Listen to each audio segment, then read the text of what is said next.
Jawar Mohammed maaltu ilkaan naachaa keessaa isa baase beektanii isinittima. Taayyee danda'a hoo maaltu akkana isa godhe beektanii isinittima gabaabse.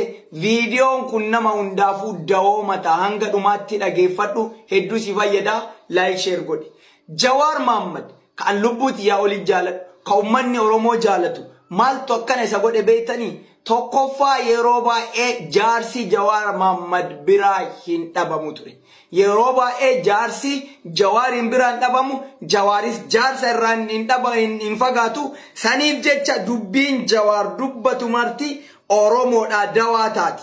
Saniif jecha jaalala nama hundaa horachuu danda'e. Saniif jecha umrii kanaani umrii dargaggummaa keessa jiru kanaan dubbiin afaan isaatii baatu hayyuu fi dubbii waa hiiktu taate jechuudha. Yeroo baay'ee Jawar Mohammed jechi inni dubbate hoggaa 10 illee hoggaa 5 illee hin daladdi jechuudha. Jaarsarraan fagaatu dubbiin isaa bilchaataadha.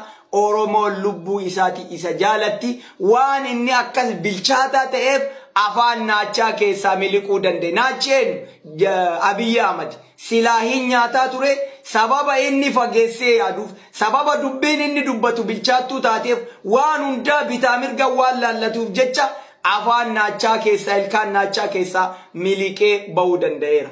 Amma taayyee danda'a faallaa saniitiin wanni afaan jawwee ilkaan naachaa keessa seenee maali beektanii?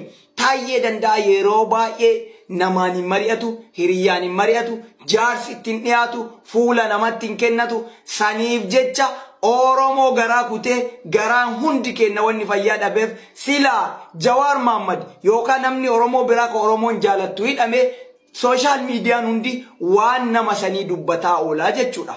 Kanaaf namichi kun waan nama ofitti hin dhiyeessineef jaalala namaa waan hin qabneef dubbiin afaan isaatii baatu mana digdi jechuudha. Mee ministeera amma muummee Abiy Ahmed ka biyya bulchu kana silaa akkasitti arrafamuun sirri jettaa?